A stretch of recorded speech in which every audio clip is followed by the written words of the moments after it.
thank you so much for joining us for another very exciting episode of Bay Area Voices. I am joined here with Sam Brown, co-owner of Coffee Wizardz. So thank you so much for joining me this morning. Heck yeah. So kind of tell us a little bit about the story of Coffee Wizardz and how it got to be where it is today. I worked for a lot of other coffee roasters in my day.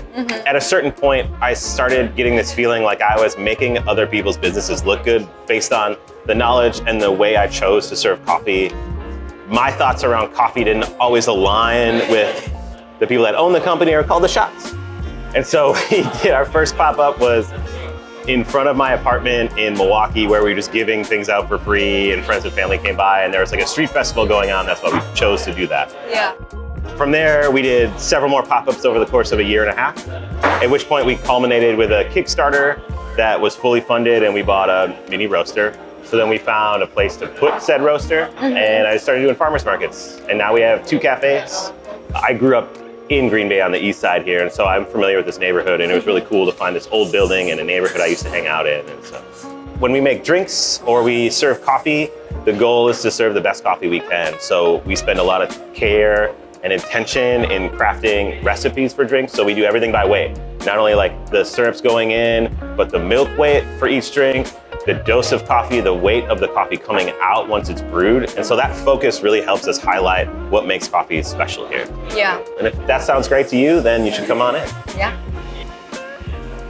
We always go by taste. So when we buy coffees, when we taste them, we're not looking at the country of origin, like, oh, I love Costa Rican coffees. Right. But that doesn't matter, because it should be about how it tastes, not where it's from or like who's doing it. It's just, at the end of the day, how does the coffee taste? Is it good? Is it bad? Does it have defects? And so Brian and I spend a lot of time tasting coffees. We look for development time in coffee, and this refers to the time the coffee is in a specific temperature range that is known scientifically to be when caramelization happens. Okay. So once we get there, then Brian's gonna smell the coffee. And if it doesn't smell good, it's not gonna taste good. So once he knows, he's gonna start hitting, it's gonna be sweet, it's gonna be aromatic, and then he's gonna get it out of the roaster. I think we use science and a computer to help us live graph the temperature changes.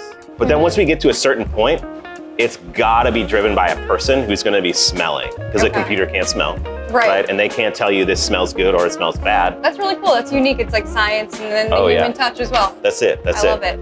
What's worth it for me to run Coffee Wizardz is it's truly passionate and selfish in the sense I couldn't find a good espresso in this town that I enjoyed, so I went ahead and started serving it and hoped that other people wanted that. And so here we are. I'm serving really rad coffees that I get to help import and bring in, and then also my friend Brian gets to help me roast coffee and, you know, serve rad coffees. And so that's kind of why I do it. Because I want to drink good coffee. Yeah, it's fun.